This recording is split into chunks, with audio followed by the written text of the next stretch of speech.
Hello, and welcome to this week's Devil in Detail podcast. I'm Rob Parkinson, and we're here talking all things Salford Red Devils. Joining the show this week, as ever, we've got Paul Whiteside. Right, Paul, how's your week been, mate? Yeah, hey Rob. Yeah, okay, fine, thank you. Busy at work as usual, but looking forward to the friendly game on Friday night against Warrington. So yeah, all good, mate, all good. Also joins us, got Paul Parkin. Parkin, how's your week been? Full of ups and downs, but I've been laid up the last couple of days. I've not been feeling too clever, but I've dragged myself out of bed for this one. The highlight of my week, this. I'm all, other than that, I'm all right. Just, I think it's just something of it and didn't agree with me. So, bit of a sore stomach now. But other than that, I'll be fit for Friday. He's like a trooper, isn't he, Paul? Yeah, he keeps plodding on, doesn't he? Keeps plodding on. True warrior, mate. True warrior. Yeah, it's like that. Salford spirit. Yeah. Yeah, so not much really going on this week, really. No game, so just been chilling this week. I suppose it's the calm before the storm, Parker. Yeah. We come thick and fast from now on.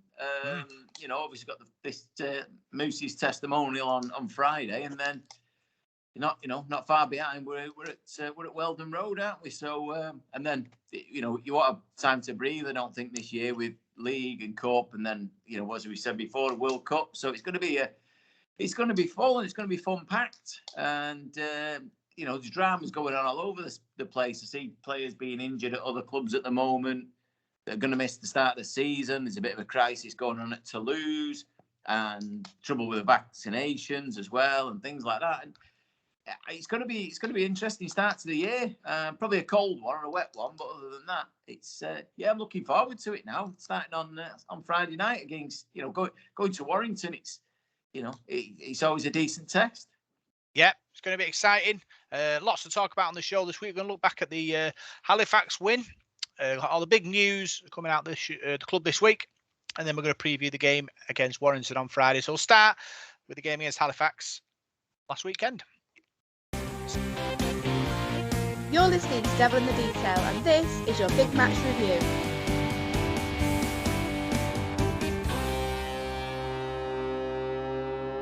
Salford's second pre-season game of the season.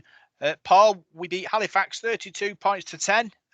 Good victory, good performance.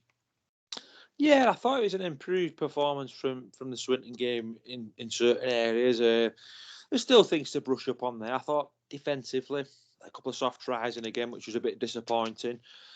So some things, some of the sort of link-up plays and partnerships seem to starting to work a bit more. But I think we just need to work on that defence a bit more, really, and just be a bit more professional. I was disappointed in both the games that, the points we let in against Swinton and Halifax. No disrespect to them, but I expected Halifax to be better than what they were going to be, to be honest. I didn't think they were that good, but I think that just give credit to Swinton because they played pretty well. But no, I think there's signs there. I thought Ryan Briley, again, for me, had another good game, and he's full of energy and full of enthusiasm. And there was some good plays there. Mark Sneed seems to be settling at halfback with Brodie Croft as well, so that partnership looks really good. So yeah, there was a lot of promise in it, and obviously, depending on what side Warrington put out, I don't know. We were talking before, weren't we, off air about their squad. It doesn't look like they're picking the strongest squad. So I was rather hoping they would, so they give us a real good test for that Cass game. But no, it was a good hit out against Halifax, and that's what you need at this time of year. We come through it, and we didn't, as far as I know, get any injuries from it. So I think that's the main thing. Yeah, I think Ryan Briley Parky has been our star performer in the pre-season so far. Some great tries, some great performances, and it's bodes well for what's to come. Yeah, he's come in and hit the ground running, hasn't he? I think the thing that he's got at the moment is the confidence. He's happy where he is. He said the other week in that interview that he's probably where he's always wanted to be in many ways. Now he's at Salford.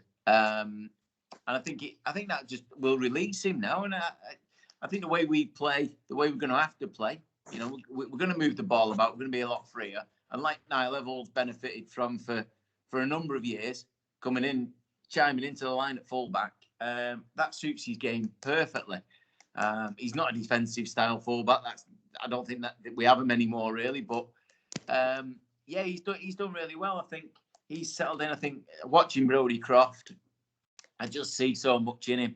If we can keep him and Snade fit in the halves, there could be something special there, because I know we've played Swinton and Halifax, League One Championship teams, but already you can see that there's a spark there. There's an understanding, and it's not. I think last season, before the season started, in the warm-up games, we looked. I think the word we all used was clunky at times. We didn't seem to work, but them two with Ryan, it is working. We haven't had our back line out yet, our full back line, or even most of it, So hopefully this week again we'll take an extra step. Sarge coming back in, and hopefully a couple of others. But for me, I mean the Halifax game itself was. I really enjoyed it. I was surprised this weekend at Halifax's result, because I thought they looked really good against us. I thought they had some, real quality. And we had to work hard at times. Some of our discipline, like Paul said, wasn't brilliant. I know Burgess went off for 10 minutes, didn't he, in the bin, and I think Danny Addy's got a 1-week ban or something from that game.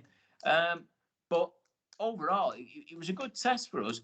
But the other thing that really stands out is certainly Elijah Taylor, again, like he did last year, straight away at the start of the season, looks brilliant. He's so commanding, and he's in everything, like an old style loose forward would be. And I like to see that. He's got good hands. He's a clever guy, and he gets through the work. And the other one, and I'm sure you'll both agree, is Shane Wright. He could be a real find, this guy, because from what I've seen of him, he looks the part. He looks like a proper second row forward. He looks the build of him. He's got pace. He's got hands. Yeah. And I think, again, talking about settling in, like Ryan, all the new signings are really, they're really contributing to, to what looks exciting at the moment. And Paul Rowley's obviously, we know the problems we've got in terms of bulk and size. So he's working on a different way of getting around these teams, and these kind of players fit perfectly into that situation. Yeah, talking about bulk and size, King Vuniyayawa, Paul scored just for our time, and another player who's joined us this season, Amir Borough, crashed over early in the second half as well. So both impressed, I thought. I was impressed with Amir Borough, yeah. I thought he had a real energy about him at hooker there, and good bit distribution from him as well. Looks like he can defend. And he didn't look out of place, did he, considering he'd not played for us before. I was very, very impressed with him. And just echo what you said there about the other guy, Shane Wright. I've been impressed with him. I think, like I said, plays with his socks down, looks like a proper old school player, doesn't he? And he's not a utility man. He's a second rower. And I think the same with Elijah Taylor. I mean, you've only got to look at the work rate he gets through, and you can tell when the final looter goes, he looks knackered. Yeah. He looks absolutely shattered, like he's got absolutely nothing left. And that's all you can ask of a player. If a player's coming off and laughing and joking, to me, he's not done his whack. But if you're coming off like that and you're absolutely, I can't say that word, but absolutely shattered. Yeah, I really, really like him. I spoke to him last season at one of the training sessions, and what a lovely man as well. Really, really well-mannered man. And, Bury Broncos have got him as head coach as well. And I think they've got a real asset with him there. So, yeah, dead impressed with them too. Amir Borough, as you say. King Vuniyayawa. I think I got it right there, maybe. Yeah, he did. Yeah, good. He powered up. He powered up in practice.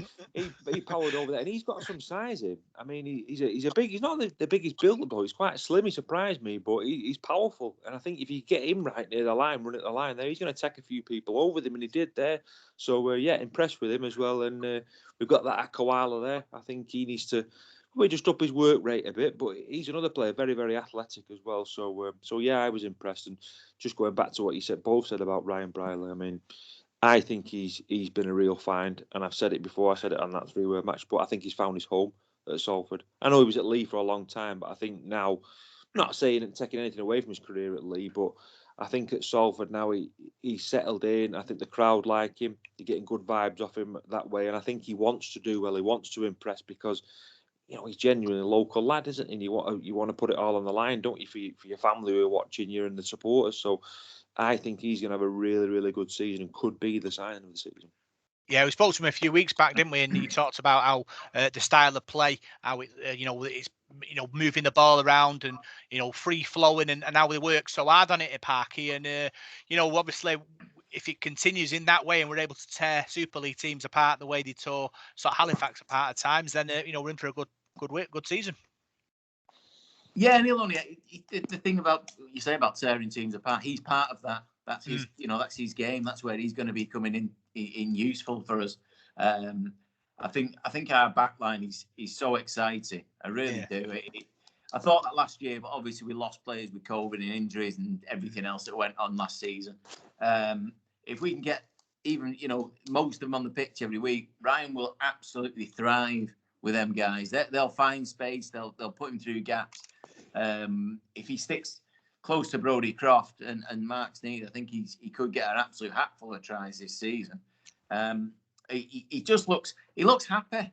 You can see that in the way he plays, and I think that's a massive thing for any player. I think when you can look at it with the overseas players a lot of the time, and they come over and when they're taking time to settle in and stuff, they look a bit lost, and and a lot of the time it's what we brought him over here for. You don't realise how long it'll take to adjust, and then once he's settled and get used to the surroundings and the weather being a massive thing, then you see the best of these players. And at the moment now, Ryan's come straight in. He's fitting straight into the squad. He knows that Paul Rowley likes him. He knows that he's his man. So he's safe in the position. If he works hard each week, he's going to be starting a game every week. There's no worry about that. There's no fear about his spot in the team. All he's got to do is his job. Just concentrate on doing that job. And I think he's going to be a real asset now, looking at that. And the thing is, for him, as it stands still, he's going to have a lot of pressure because obviously, we still got Morgan Escaray hanging about. So you have one bad game, he can be out of it. So it's a great position to be in. We've all got to be delighted for Ryan.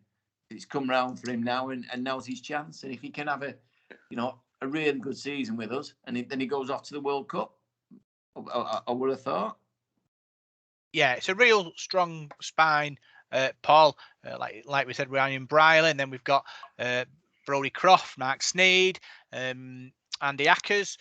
Amir Burr impressed me. I thought he was very good. Now you got Chris Atkin as well in that role where he's going to be challenging both halfbacks and the hooking role. It's going to be interesting to see sort of how he can fit into them two areas.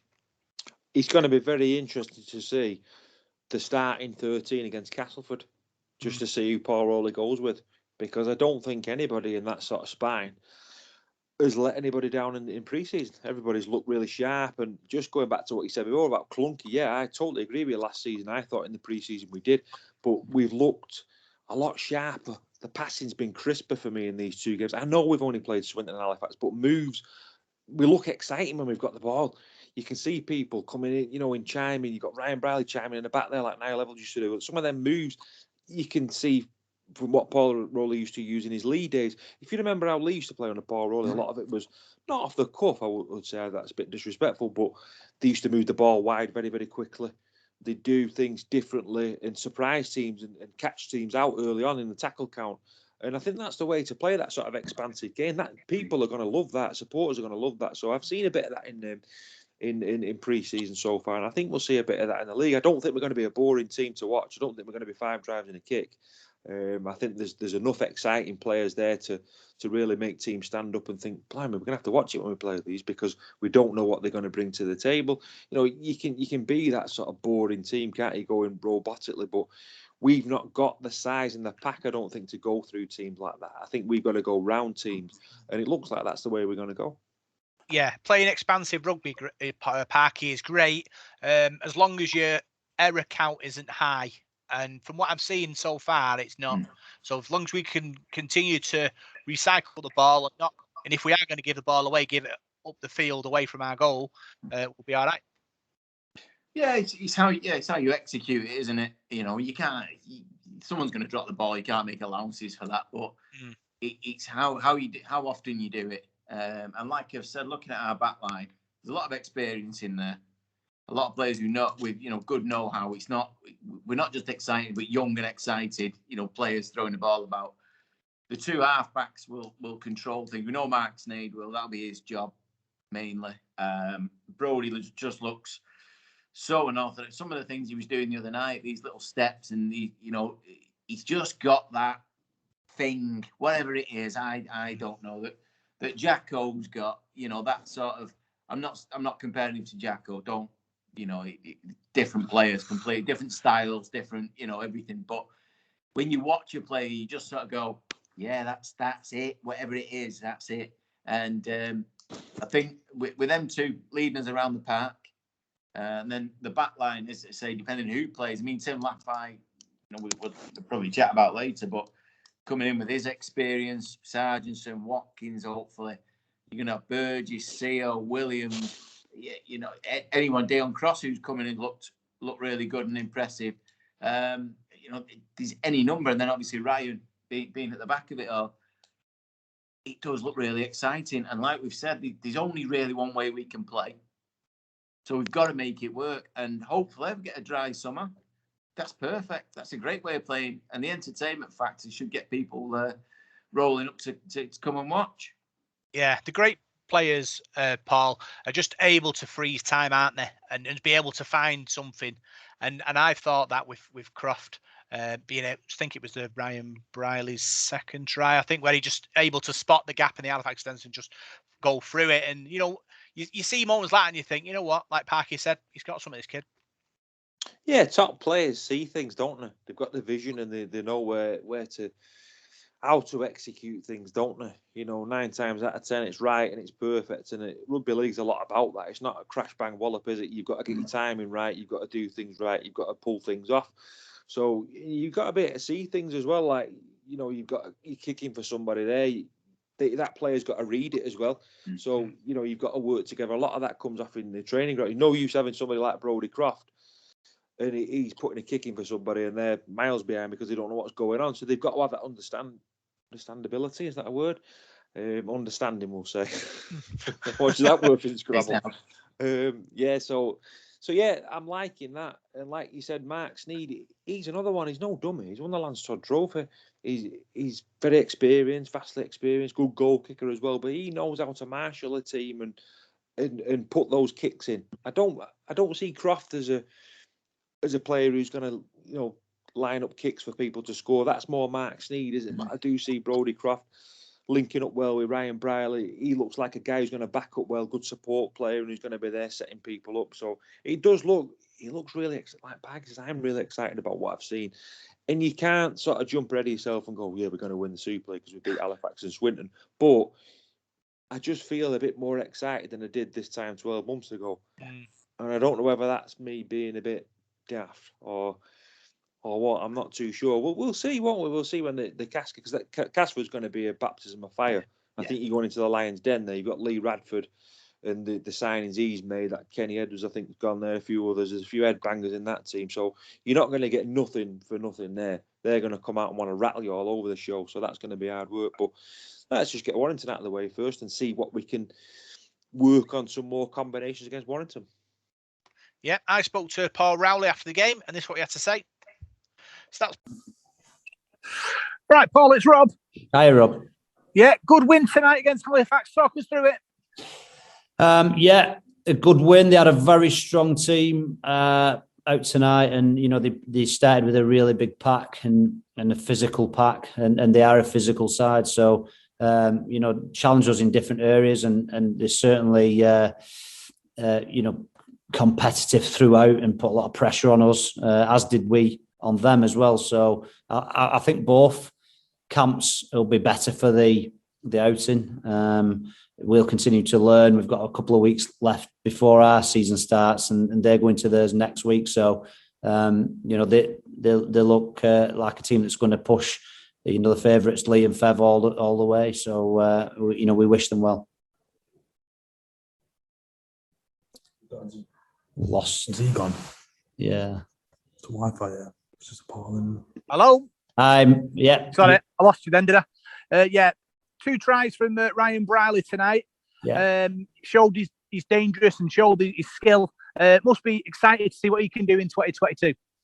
Yeah, definitely. I mean, I know what Ryan can do, and as much as it was his try scoring, I think it was his all-round game. To be honest, he was fantastic in defence. He marshalled everybody, controlled the defensive line, and popped up in the right areas at the right time, as well as providing a last pass for a few more tries as well. So he was a class act, definitely. Yeah, he took him and Croft off in that second half. Is that just precautionary or yeah, they'd done enough. They're both fit. I just felt they'd done enough, and I think they got what they needed out of that game, and it served no purpose to leave them any longer. Yeah, it was a tough workout, both sort of in defence, which is what you need in this type of the type of season. Yeah, definitely. It was like I say, it was difficult. We swapped and changed a little bit, so we become a little bit disjointed. We left some bodies out there. For example, Danny Addy, who he'd been a close contact, and so he'd missed a large chunk of training. So this was his first hit out, and so they were really gassed at times, but we left them out there just to see how they coped with it, and so it was good for that purpose. As always, that's what friendlies are for. The physical side of things. So we've definitely got a decent squad. We just need to work on being a bit more consistent in the good things that we do. Yeah, Amir Burrow scored on his debut as well. Very impressive display from him. Yeah, I thought Amir did all right. Actually, I think he had a, if you want to call it a debut, a good debut. Again, he was another who's been stood down for 10 days as well. So they've missed large chunks of the training. He's come back in. He works really hard. As Amir is a very honest young man. It's his hometown as well, Halifax. So it would have been particularly pleasing for him. He scored a try, but I thought most pleasing aspects of his game were what he did defensively. I think he was pretty good. So like everybody else, things to work on, but going in the right direction. Who scored Salford's last try? We couldn't really see from up here. Who scored Salford's last try? Yeah. Was it Costello? God knows. Was it Addy? Danny Addy. Danny Addy. Telling me it's Danny Addy here. So, yeah, who knows? I think somebody. I've been working our way down there at that point. I don't know. Yeah. Obviously, like you said, you've got Dan Sanderson coming back in to contention. We've Lafay as well in the country as well from next week. You've got a rich talent and you're in that centre position to pick from now. Yeah, just need to get everyone up to speed. I think certainly on paper, the names is good. We've got some strength. It's just getting everybody fit well and understanding and aligned with one another really, so that we are a team and we're all on the same page. So we've still got plenty of work to do, and I'm sure we'll get better as the season goes on. Yeah, you got Warrington in 2 weeks. Is the plan obviously train hard and now ready for Warrington? Is that the plan? Yeah, definitely. We'll have the weekend off now, and then I'll get back into the grind as per normal. Nothing changes there, and then we've got Warrington the week before the Super League starts. So anybody who needs a top up, or people like Lafay and Sarge who won't have played yet, they'll be featuring in that game. So obviously we'll have to be very careful with our players in the week leading to a game. So ideally we'd have had another hit out next week, but schedules are tight, and obviously championship start next week. So it was a difficult one. Any injuries to report? Just Ryan Lannon had a little bit of a calf injury, so his evening was cut short because we wanted him to do long minutes as well. So that was the only worry. Brilliant. Cheers, Paul. Thank you. Paul Rowley, Parky, talks to me after the game, and he was sort of happy with the workout and the team performance. Yeah, I think, like Paul said earlier, it was important as well. We came away without injuries or major, and there's going to be bumps and bruises. There always is every week, isn't there? But that was good. A few more cobwebs blown away for a few other players who hadn't played. Chance for them to come in, like say Borough and people like that got a run out. I think the main thing was just to go through the motions, if you like. We're getting these pairings right, and it seemed to work. I know, again, like we've said, it's Halifax. Let's not, it's not St. Helens. Let's not get carried away. But we've got to work on it. You can only do it in certain games. You know, there's no point being rusty going into the Cast game. So I hope there will be changes. I think for Friday for Moosey's testimonial, but I hope he does give everybody who's going to start that Cast game that chance to have a run together, the last run out properly. You know, before, unless we fit something in, you know, behind closed doors or whatever. But it's important now to get that right. But I think as a coach, you look at that game, you go, not everything was perfect. We've got things to work on, but the things we did really well, and we came away without too many scrapes. So all round, I'm sure Paul was buzzing. Yeah, he talks about sort of leaving the players on the field, Paul, that little bit longer, gassing them out a bit, which I suppose is important in pre-season, because obviously that is what pre-season is all about. It's about getting fit, and players throughout the season will be on the field maybe at times where they shouldn't be because they're tired. So how they perform in that sort of particular state will now be in the locker of Paul Rowley. Well, I think that's what pre-season's all about. I mean, I'm no expert on the coaching and what they do in the week, but I think once the season starts, you're not going to be flogging your players to death week. In game week, I think more training's more then for working on things and improving things. Your pre-season's when you do flog them to death because you want to get to that level of fitness, that fitness where you're chucking up after training, because you've got to go through that to get to a level, haven't you, of fitness? So yeah, I'm sure he wanted players to get game time and get that sort of battle hardness under the belt, ready for when the season starts. And then you just tick over, then, don't you? Because you're playing week in, week out. So yeah, I would say that pre-season's probably gone pretty well for him, really. I mean, you've not, touch wood, we've not lost any players to injury, which is a good thing, because you get these horror stories in pre-season, don't you, when somebody breaks a leg or something bad like that. So nothing like that's happened so far. So we just want to go through the Warrington game now, like you said, work on some combinations. A lot of it depends on what side they put out, but I would worry about that if I was Paul Rowley. I think you can only go against what sides put out against you, and just try and work on things. Well, if Warrington don't play full strength, it doesn't make any difference to us as long as we, sort of do our business and get a good result. And again, no injuries. Yeah, big thanks for your 3-word match reports and man of the matches. Parker, you said really good test. Brodie Croft was your man of the match. Colin Reynolds, spine looked good. Croft. Colin Wilson, very enjoyable game. Croft. Mark, very slick performance. Croft. Paul seems to be picking up some fans up early doors. Croft. Yeah, he does. Yeah, and like we've said before, because he seems to have that sort of X factor about him, doesn't he? That excite. He don't know. He just looks the part. Sometimes we've had players before who've come from overseas. I don't want to name any names, but in the last few years, and you think, not so sure about him, and he might have tried really hard and not quite been at their level. And then you see players like Jackson Hastings, and yeah, you can tell straight away as soon as he touches the ball, he's got something about it. Brodie Croft's that sort of player. He's got that. I don't know. Like Park said, it's hard to describe what it is, but you can see in a player, when you see a player doing something, I like what he's doing there. He's got a good brain. He's got good feet. He's got good hands. You can tell he's played at a level before, and he definitely has. And I think he'll bring something to Super League. Teams will be wary about him. And you look next season, we'll probably have a real task on hand keeping hold of him, because there'll be teams sniffing around him trying to take him. So he'll surprise teams this season, I think. Same with Shane Wright. I think he's another one where teams will stand up and think, blimey, who's recruited him? Because why did we get him? Because he's a top player. So I think you'll get that from Croft. Chris and Janet Shenton, pretty fast passing. Briley, Paul Hughes said found his home. Ryan Briley, Scott Lawson, back line, excitement. And Arthur Bollard, ruck control needed. And his man of the match was Croft. I would say, do you think that we struggled around the ruck, Parker? I think I understand what he's saying. That there are times where it's difficult with us, because I always think we get harshly dealt with anyway, and certainly last year. There's a fine line between slowing the play down a little bit, controlling it, and just completely slowing the game down and getting penalised for it. Yeah, there's that. We have struggled with that in the past. And Halifax, to be fair, did a couple of times get a bit of a roll on, because our players didn't.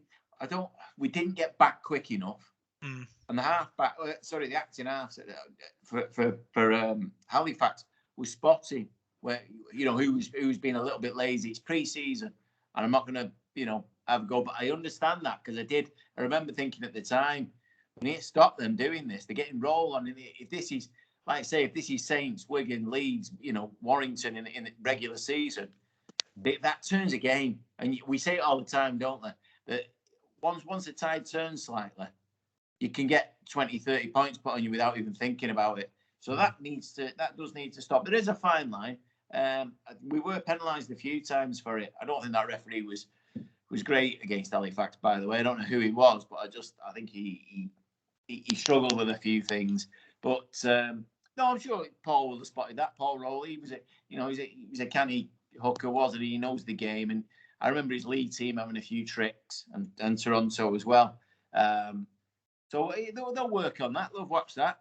And the one thing we've got to be careful of is what we did last year was just give penalty after penalty after penalty. Our discipline was awful, and we can't afford that. If we're going to have any chance of making any playoffs or, God forbid, being in a relegation scrap. So, I understand what they're saying. There was a little bit of that, but it is pre-season, so we can let it slide, I think. Yeah, obviously pre-season over. Warrington coming up, Paul. So it's interesting to see what team puts out there, and then have an idea of what's to come against Cass. Yeah, I'd probably say Paul Rowley go with a strong side against Warrington because you surely now, as we said before, we've gone on this progression playing Swinton, Halifax, Warrington. So he'll be looking now for me, or I would be if I was the coach, of playing my strongest sides just so I can see how they go in that game. But the proof of the pudding's going to be in it against Castleford and when the Super League starts, because it's an unforgiving composition, Super League. You're backing up every week, aren't you, against quality opposition. And yeah, we've only played Swinton and Halifax, and when you look at some of these other sides in Super League and see how they've strengthened and the players they've brought in, and there's some good sides there. I mean, look at Leeds, and they've got Aidan Caesar and Blake Austin at halfback. You think, bloody hell, we think we've signed well, but some of these sides have signed really well. I know Leeds stuffed all at weekend, didn't they? And I looked at the old team, that was more or less their full strength side also. There might be a few shocks. I was talking to a lad at work the other day. He was a Wakefield supporter, and we were working together on a job, and he was a season ticket holder. I'd never met him before. We were chatting away about rugby league and what have you, and he was sort of saying, I think Wakefield are really going to struggle. I think you guys are going to do all right. So sometimes other supporters, because they're looking on the outside, looking sort of at us, they think we've signed really well and we're going to do well. So I don't know. The sides in Super League that I think perhaps they could struggle. Some of the bigger teams like Hull, are they going to be good? I think there's going to be a lot of shocks this season. I really do. I think it's going to be tough going to France. Catalans have signed well, but you don't really know until it all kicks off and gets going, do you? So there could be some shocks and twists and turns. But for us, I think we've got enough in our tank. Like Parky said, he's a wily old coach, Paul Rowley. He'll have stuff up his sleeve. He's not.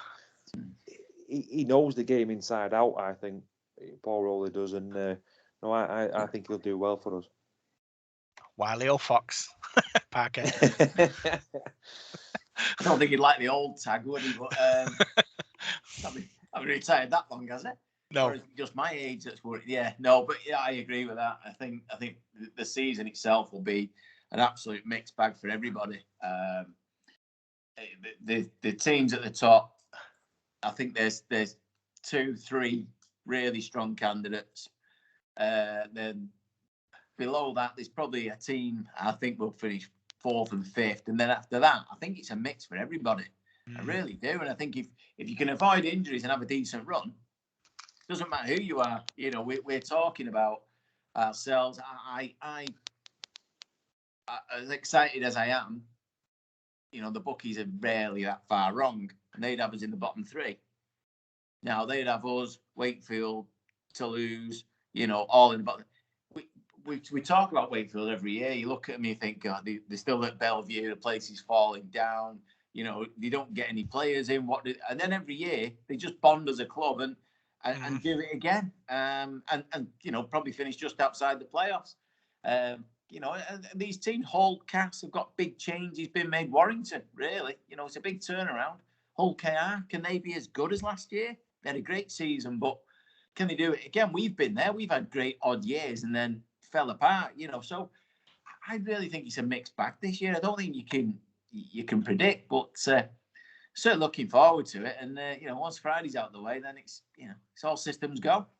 Yeah, exciting times to come. So that's our look back at the Halifax win, and next we're going to look at all the big news coming out the club this week.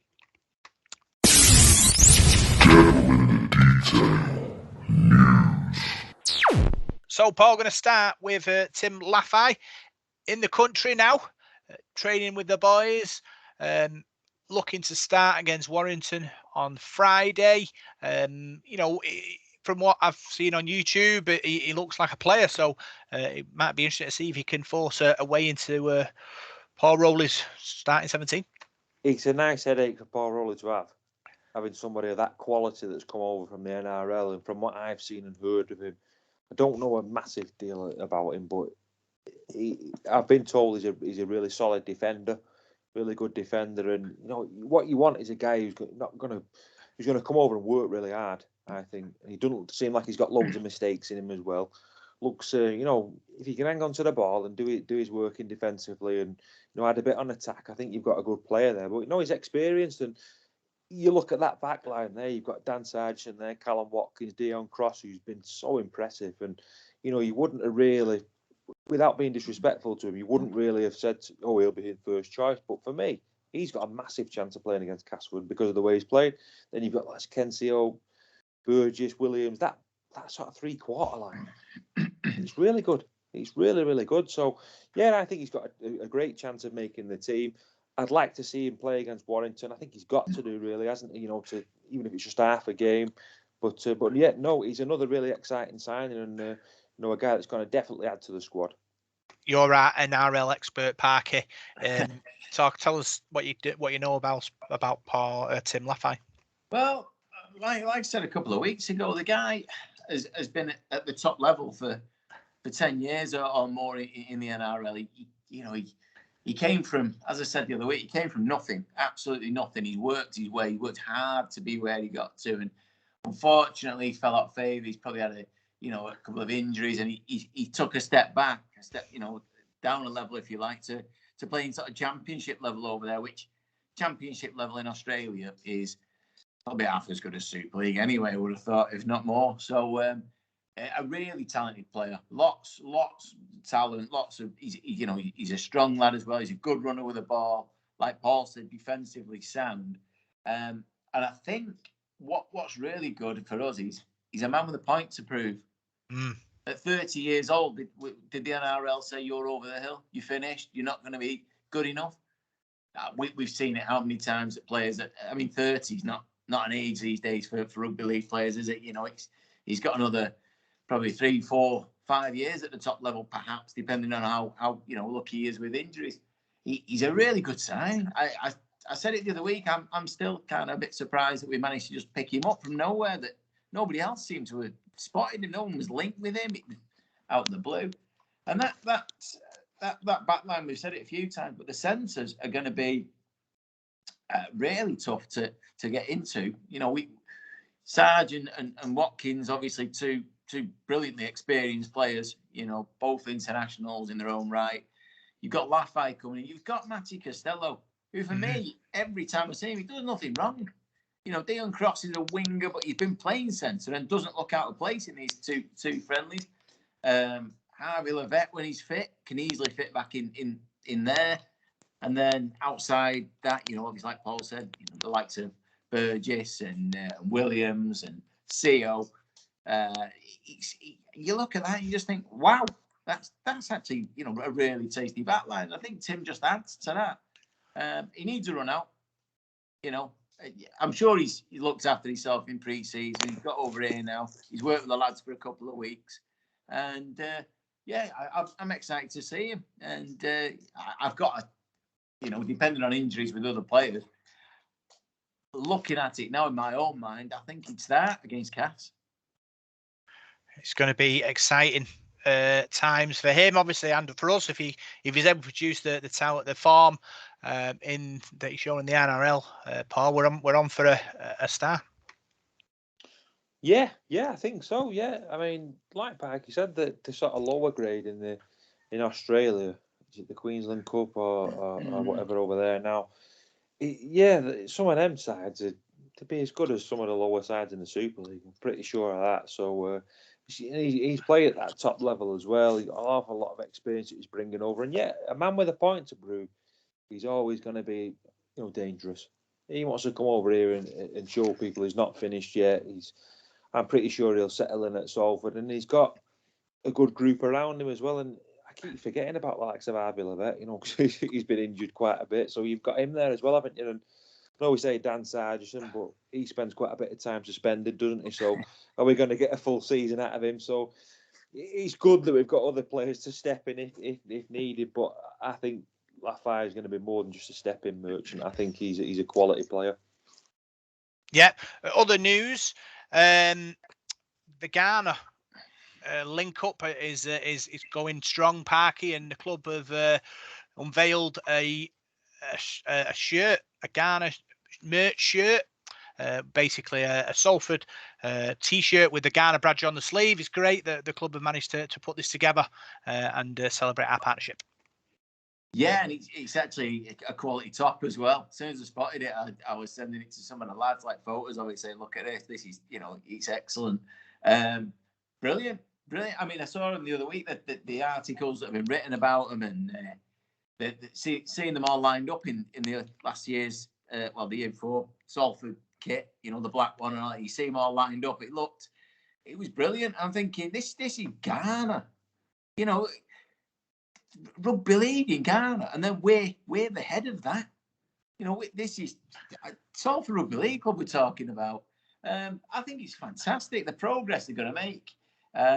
Hopefully the link up, works further down the line as well in terms of players, exchange and that sort of thing. But the top is really, really good. My birthday was the other week, but if we can just, if anyone's out there who wants to send me one. I'll happily wear it quite regular. But really good move by the club, and just more progress, and it shows that this isn't just a gimmick. This is for real. I know the guy from the Ghana RL, whose name escapes me, met the mayor of Salford while he was over here, which is again, just shows the commitment not just from the club, but that the city has made, and hopefully we can all benefit from it.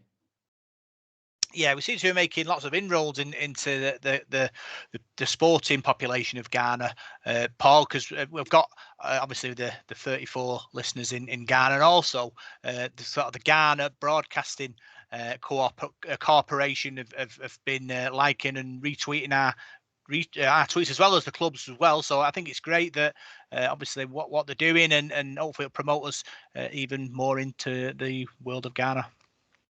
I think it's brilliant. I think it's absolutely amazing that we're getting involved with that, and somewhere so far away from Salford, and people are interested in Salford Rugby League Club. They've got the shirts on, they're playing. I think it's great. I just think it's brilliant. If we can do it perhaps in some other countries as well, and get supporters clubs all over the world, and spread the name of our club, because we've been told that before we're not the biggest name in rugby league, but by doing things like this, it's helping us on that journey, isn't it? We've got a lot of good things going at the moment. You've got the ladies team coming up, and some other teams are happening as well. You've got this partnership with Ghana.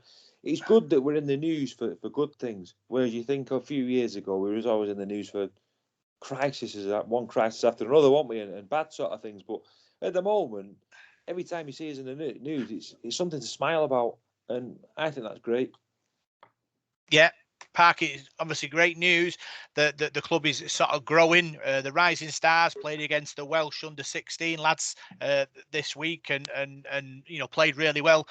Also, the reserves had a game this week as well, and they beat Crossfields 26-22 after being 16 points down. So it kind of it shows the direction of the club is going, that we're able to put these teams out and perform well too. Yeah, it was only less than 10 years ago, if that, probably a lot less than that we were focused solely on one team, the first team, and that was it. That was Salford Rugby League Club and all it stood for.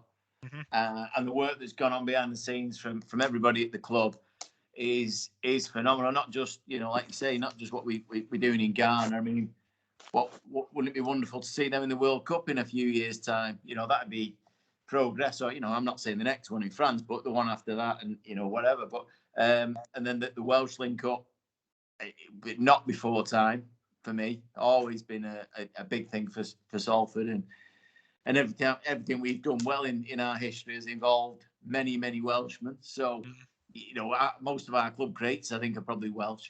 So that needed to be done. And then these teams below that. I mean, obviously the reserves is a new thing this year, but the scholarships and everything, it's come from hard work. So when I say this, I don't. But it's come from nowhere. 2 or 3 years ago, this wasn't even on the agenda. We were having none of this. We knew we couldn't have an academy, and that was it. So I'm delighted. It's great to see, and it's not just about the winning of these games as well.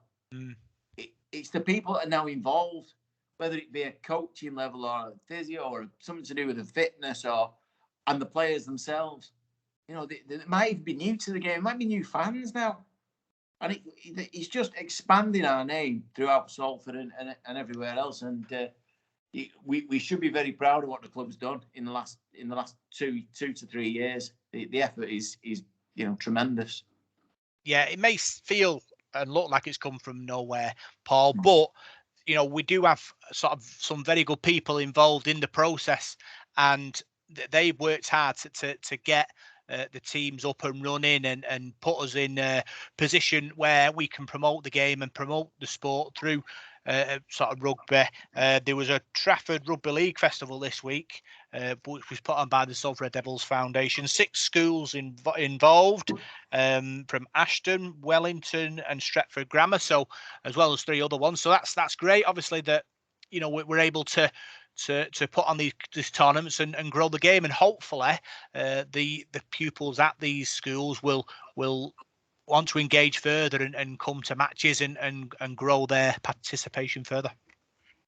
Yeah, let's hope so. I mean, it's not going to do any harm at all. I think it's great. I mean, you just mentioned the foundation there and the work they do. I mean, they're not awash with millions and millions of pounds, are they? But there's an awful lot of people who this rugby league club means so much to, and they volunteer and they help out and they do great things. And I think over the last sort of 18 months, the club has definitely put Salford back on the map for me. And why we couldn't have done this in the previous regime when we did have a bit of money behind us, I don't know. But I think that just says all you need to say about that regime, if you like. But I think now with the people who are running the club and involved in the club, whether that be Paul King or his directors or people in the foundation or the supporters trust or us guys doing this and other people volunteering doing bits and bobs, I think everybody's pulling in the right direction. Everybody's doing their bit and everybody's spreading the word of the club, and that's all you can do really. So I mean, the work's been tremendous, and as I said before, I just love going on the internet, going on social media, or getting an email off the club and just reading it and thinking, oh, that's great. That's great work. I'm not reading about a points deduction or a player getting banned or this, that, and the other. Do you know what I mean? I just think at the moment now, it's less stressful to be a Salford supporter because there's a lot more good news going on. Whereas before, I was panicking, thinking, "Oh God, what's the next bad news going to be?" And it's been a breath of fresh air. It really has, and long may it continue. Yeah, the Salford Devils physical disability team have a training session party on the 13th of February, 10:30 to 11:30. Obviously, invested in the community, and obviously rugby's for everyone. Absolutely. We've mentioned it a few times. I hope that goes, really well. I hope we get, good numbers and from there it'll grow, obviously. But that's just another wing of what we need to be doing. And again, like I said, 2 or 3 years ago, we didn't have any of this. We didn't. No. We had a first team basically, and that's as good as it was going to be. And no wonder that that certain aspects of the sport looked at us as a poor relation. And now you look at what's going on there. If we can get everything up and running, we're as good as anybody. I'm just I'm kind of blown away by it all. And like I say, we should just be so proud of the work that's gone in. and hopefully the results will show. Yeah, so if you're obviously physically disabled and you're over 10 years old, you want to play rugby league, contact Craig Fisher at salford.cc.ac.uk, and he'll give you the details of how to get involved in that. Final bit of news, Paul, is the new Super League promo video. Have you seen it? And what do you think?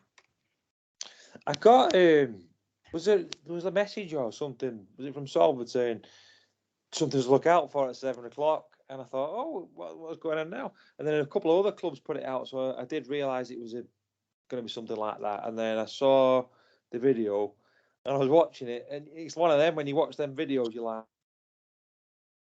just tunnel vision, aren't you, looking for them? But I didn't see us on it, so I don't know. It was all right. I don't know who that lady was who was on it. Is she related to Will Price? She looked like she was in his house.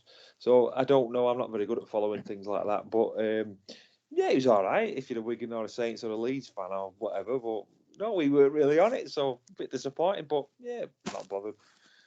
I think Will Price knew that she was in the house park. I don't think it was kind of a part of the what are you doing here kind of sort of thing. But for me, it was all right. It's kind of a documentary style. Wasn't much of us. But then you think about it, who is that video for? Is it for us who are already seasoned fans, or is it to try and entice people in from the outside? No, absolutely. I mean, if you're already a fan, then you're preaching to the converted, aren't you? But I saw it and I wasn't excited. That's not the word. But I was looking forward to seeing it. And then once it finished, I sort of went, "Oh, is that it?" And not just about us, not just about Salford and the fact that Toulouse weren't in it at all. There's only 12 teams or whatever. It's not that difficult. But it was just, I couldn't work out the message, if you like. I don't know. Yep. As a corporate thing, it wasn't brilliant. It just seemed, again, to me, like we have to put something out there. So this is what we'll do. I thought they've done a few good promos in recent years, and I remember appearing in one myself for Sky many years back, filmed in Swinton, and it was good. It was real, you know what I mean? It felt, and it was somebody from every club, and it was a bit of a. And this just seemed, let's just highlight, those big teams that everybody knows, and that'll do. It may work, people who don't watch rugby league may have seen that and gone, "Oh, that looks exciting. I'll have a bit of that." But I think most people would have watched it and sort of gone, "What time's Coronation Street on?" I don't think they'd have been that fussed. Which I don't know if I should go into this, but it does lead onto my RFL rant. It's not related, but it's the RFL doing things that you just go, or Super League or whatever, going, well, why, what was it? What was that for? You wasted a load of money on that for not an awful lot. We'll still get our 10 minutes off Sky every week, and that'll be it. But this, I've got to mention this. I got sent an email a couple of weeks back, and I wanted to mention it regarding amateur rugby league. Now, we all know how it struggles, how hard it is for rugby league to at that level. We see it with our local clubs who are these people who work at these clubs. They deserve medals, and they deserve more than that. The time they give up for the coaching, the people who run the clubs, go behind the bar and do work for nothing, give up the time. I've been to the Roosters a couple of times recently for these friendlies. Been in the clubhouse, seen the work that's gone on there. Absolutely brilliant. But this was from Folly Lane, and the RFL have brought in an administration fee for every player who plays from amateur level up. Right? Now, you already pay your subs to your club to play. You go and buy your boots. You've got parents take these kids to games. They have to travel with it, put petrol in the car. The cost of living right now is not brilliant. Yeah. But let me just break this down. Apparently, if you're 12 and under, Right. You pay £10 a year. Right? Now, it doesn't sound a lot. But to some people, they haven't got spare 10 quid. And they may have 3 or 4 kids of that age. Okay? Then, if it's 13 to 18-year-olds, it goes up to 18 quid per player. So if you've got, again, 4 kids within that range, on top of everything else, and then finally, for open age players, it's £24 extra a year now that you pay to the RFL to play rugby league at an amateur level. Sorry, have I lost the plot? Are we struggling to get people to play this game in the first place and watch it? And then we bring in a fee for what? That we've not had before. Now, the key here is that, and I will, Folly Lane deserve more credit than and I'm sure the other clubs are doing the same. Folly Lane have said that they're going to foot the bill for everybody at them clubs, and it's going to cost them around £3,000 to do so. Wow. Now, what else could Folly Lane be doing with that £3,000 at amateur level? Educating kids, getting them off the street, giving them a hobby. I find it appalling. I really do, and I don't know if everybody in rugby league knows about this kind of stuff going on. But in these times of people struggling, that now's the time that people have to pay more to play an amateur sport. I'm just bewildered. I just had to mention it, and hopefully, people who are listening, some people will know about it. But now, are alerted to the fact that this is just not acceptable. Folly Lane are in a position where they're going to pay it. Other clubs won't be able to do that, and players might go. Parents might go, well, no, we're not going now, and we could see the end of other, smaller amateur clubs. So just something else that the RFL have, ground my gears about this week. Makes me wonder what that money goes to, Paul. Really, that's the thing for me. As I say, if you're going to charge people an extra 10 or 20 quid for a season, what do you get out of it? You asking me where that money goes to? Yeah, what would it be insurance, or would you think it'd be registration, or it doesn't make any sense to me. Ralph from his back pocket. Does it go in Ralph from his back pocket? What, you think he has like a little envelope for all the amateur clubs? Well, I wouldn't trust him as far as I could throw him, Rob. He's not really my cup of tea. I think they do an awful lot wrong. I mean, if you go back to, was it last season we were talking about like the academies and things like that, where we got refused, one and a couple of other clubs did, and basically all you're trying to do is get people to play our sport, our great sport, and they were sort of saying, well, you're not. Well, what's all that? We should want more people to play the sport than ever. You look down in London now, there's thousands of people playing the sport, and it's on the up and things like that. Same in the Northwest, and I never knew about that. That's news to me, what Parky's just said, but I totally agree with him. I mean, Folly Lane, they're footing $3,000. I mean, what could they do with that? They could put that to miles better use. So I don't know where that money goes from the RFL. I really don't. I'd like somebody to come on and tell us, or come out in the open and say where that money goes to, because it just seems ridiculous to me. And like you say, people are struggling for money. You've had this pandemic that's gone on. People have lost their jobs, have been on furlough, and we're told about this all the time. Oh, it's not the same anymore. Now there's a pandemic on, but it works both ways. And for some walks of life, it doesn't seem to do that. People just seem to pull your pants down from every direction, don't they? But no, it doesn't seem right to me, that, and that's annoyed me a bit, that. Yeah, smells like a bit of a stealth tax for me, that, Parker. Playing tax. Look, it's the same as most things in life at the moment. It seems that rather than the RFL going out and finding decent sponsorship and bringing more money in at the top to filter down, they're going to drag it from the bottom up. And as in life in general, that doesn't work. It will all fall apart if that's the case. And like you say, it shocked me. It shocked me. I've read the email and disappointed me. We, like Paul said, we just come through 2 years of hell with COVID. We're just about to hit probably the worst, cost of living in God knows how long, and World War III appears to be around the corner, and they want to charge you more money. ridiculous. I'd love to find out more. So if anyone, from Folly or Eccles or, Salford, whoever who's connected with these clubs can, even if I misread it and got it, whatever, as far as I can make out, it's an administration fee. God knows why. But if, just come on and give us, let us know, and we can put the record straight, or push a little bit of a campaign further, I think. Yeah, if anyone from the RFL is listening and wants to come on, we can put your side of the story across as well, which is what this podcast is all about. Two sides to every story.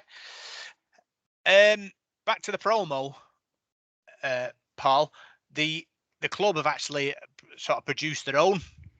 Because obviously we don't feature much in the official one. So it looks like Luke's been busy this afternoon, touring the sites of Salford with a rugby ball in his hand and telling us all about the game and the club. Oh, I've not seen that yet. Is it out that now? Yeah, it's out now. It's been out 15 minutes ago. Yeah. So I urge everyone to watch that. It'll be. I've been here for the last 15 minutes, so yeah, I'll watch that. Yeah, looking forward to that. Luke does some good stuff, so looking forward to seeing that. Yeah. Obviously, Parker, we talked about the Super League promo one. For me, it just didn't seem to it didn't build any tension for me. Really, I prefer like a, like in the Six Nations on the BBC where they have that kind of monologue style with a bit of sort of action and slow motion and all that. It's just you need a zip, and I didn't feel like there was in the Super League one. But lessons are learned probably there for the next one. Yeah, I find that a lot with rugby league coverage. It seems to be that'll do a lot of the time. Hopefully, Channel 4 do a bit better. I watched the Premier Sports stuff the other night, the launch, and then obviously the York Featherstone game. And I thought the presentation of it was excellent. I really did, and I thought he made a real effort to promote, to not just that match, the game, and everything about it. And hopefully Channel 4 will do the same, bit more slick, presentation. For me, Sky seem to just sort of pass us by a little bit now, and just it's a toy to them. I mean, I do believe that we're the only sport that got less funding off Sky in our new contract than any other sport. I don't, what on earth? How did you manage that? But yeah, it's a shame. I think it's a missed opportunity. But you watch, like you say, the build up to rugby union, both on it's on ITV, it's on Sky, it's on BT. It's a great package. It actually makes you want to watch it, and then you watch it and go, "That's rubbish." But that's a different argument. But the actual presentation and the present, the presenters and the commentators and the guests, they're all clued up and what they're talking about. Just better. And I think we're a bit of an afterthought. And when the RFL and Super League produce their own stuff, it's not much better. So, but it might have done. I might have misread it, and it might have done the trick, and a million more people might start watching us. That's the hope. So that's all the big news. Now we'll look forward to the Warrington game on Friday.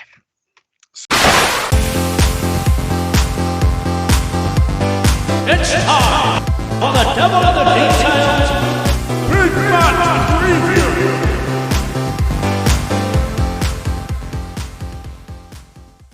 So Salford travelled to the Halliwell Jones Stadium on Friday. Paul, our final pre-season game of 2022. Exciting. Hopefully Paul Rowley's men will have another good workout against Warrington, and that'll set us up for the Cass game in a couple of weeks' time. That's what we're hoping, aren't we? Yeah, definitely.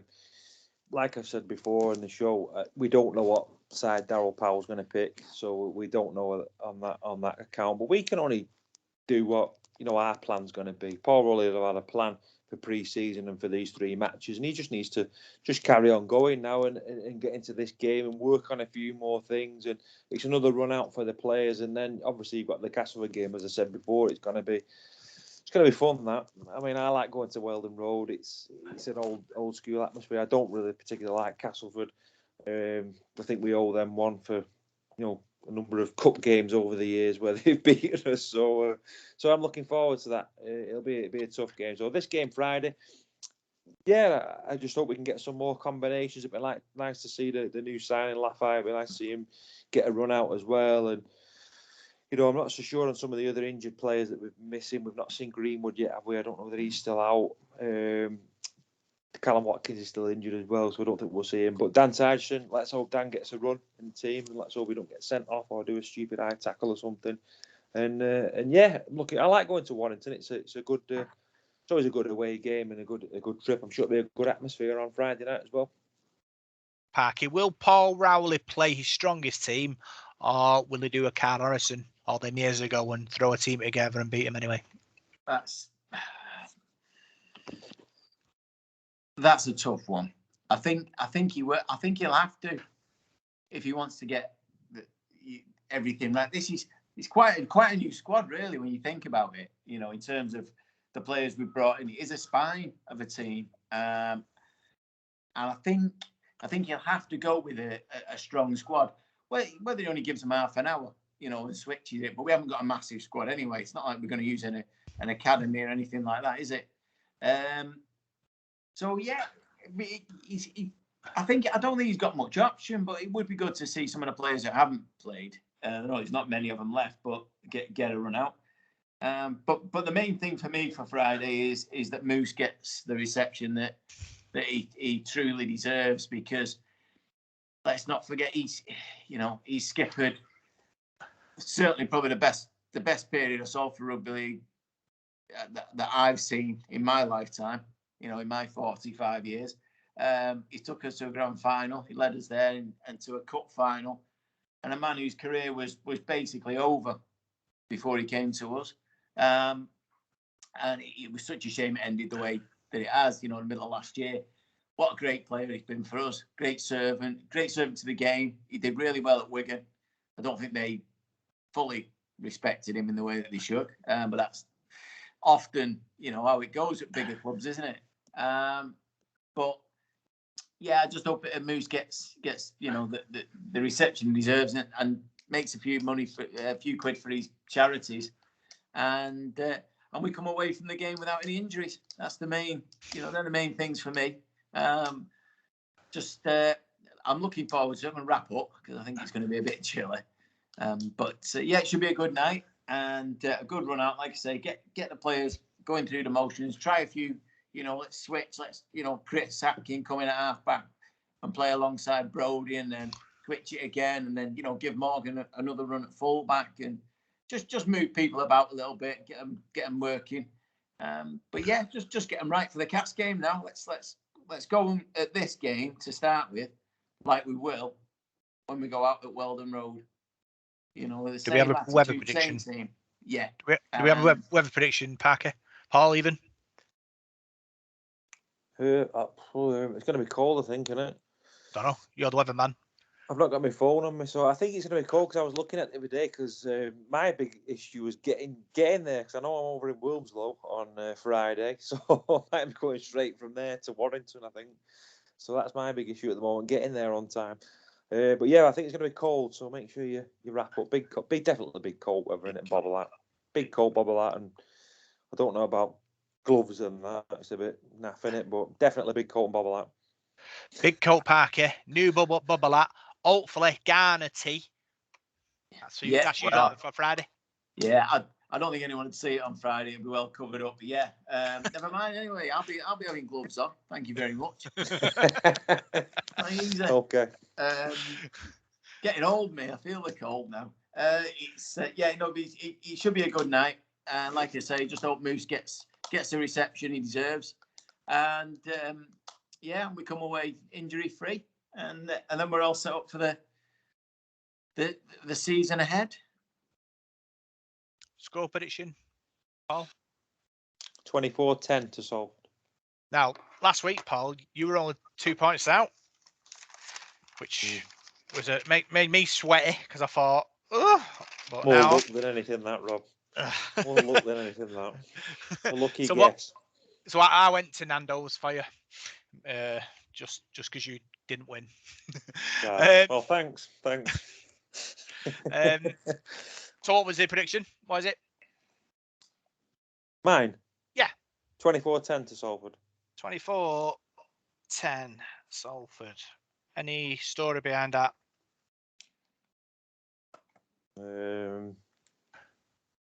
No, not really. No, Kenzie will. Ryan Briley and Kenzie will score again. Riley. Briley scores every week. Okay, Parker, you. They kind of stole me thunder there because I was going for virtually the same score, but that's naff, innit?